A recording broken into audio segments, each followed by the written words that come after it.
Assalamualaikum warahmatullahi wabarakatuh.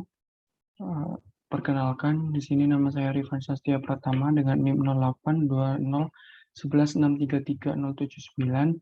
Di sini saya akan mempresentasikan tugas artikel saya, yang bertema tugas pemimpin dilahirkan, bukan dilatih.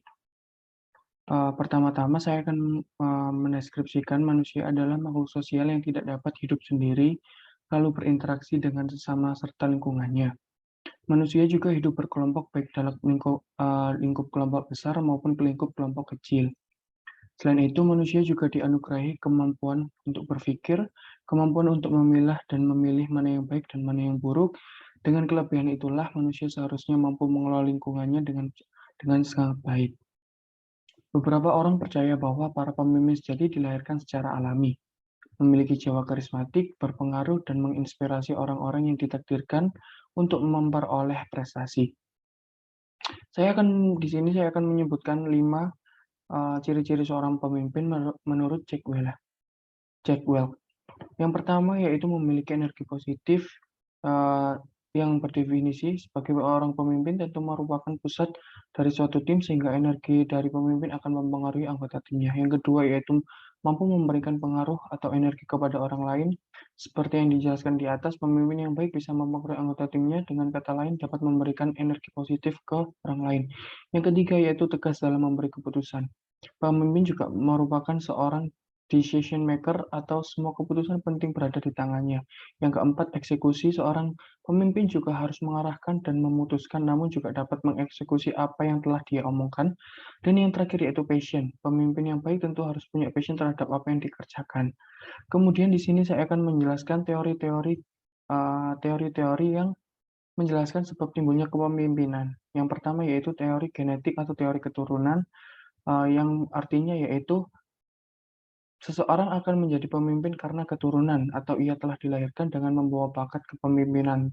Teori ini dapat saja terjadi karena seorang dilahirkan telah memiliki potensi. Yang kedua yaitu teori sosial kejiwaan.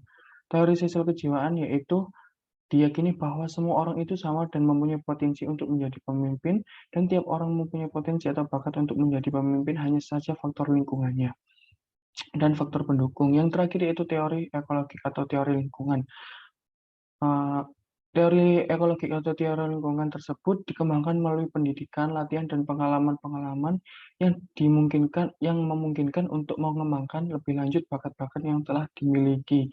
Jadi intinya dari teori ini yaitu seorang akan menjadi pemimpin merupakan perpaduan antara faktor keturunan.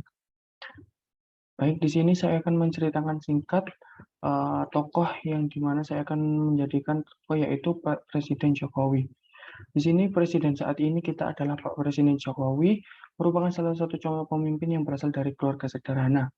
Pak Presiden Jokowi juga bisa dikatakan sebagai keluarga yang kurang mampu khususnya dalam memenuhi kehidupan hidupnya atau kebutuhan sehari-harinya.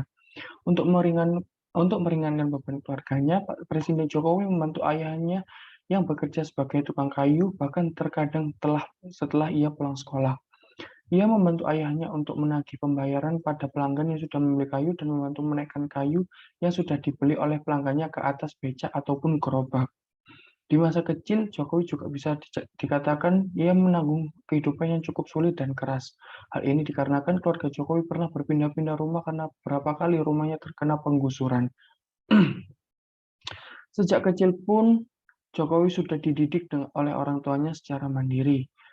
Dan saat itulah Jokowi juga mengambil bidang studi teknologi kayu, di mana telah dia telah menorehkan hasilnya, dengan membantu ayahnya dengan berjualan kayu. Karena ia tekun dengan caranya, maka ia lulus dari Universitas Gadjah Mada pada tahun 1995 dengan judul skripsi yaitu Studi tentang Pola Konsumsi Kayu Lapis pada Pemakaian Akhir di Kodia Surakarta. Sesampainya di kampung halaman, Jokowi mempunyai keinginan atau tekad untuk melakukan bisnis di bidang perkayuan.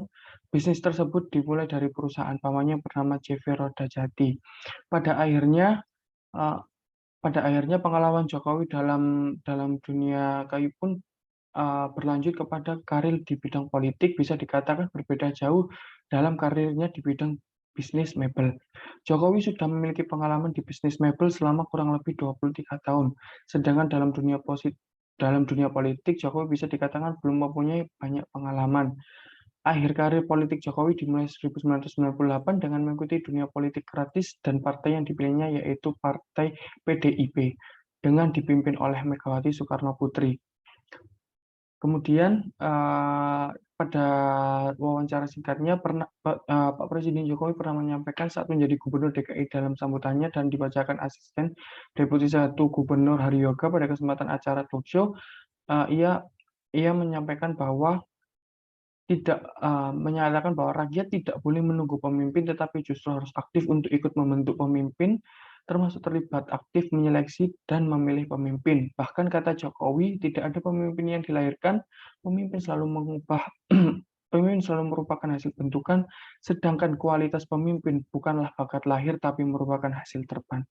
Sekian presentasi yang bisa saya sampaikan, kurang lebihnya mohon maaf. Wassalamualaikum warahmatullahi wabarakatuh.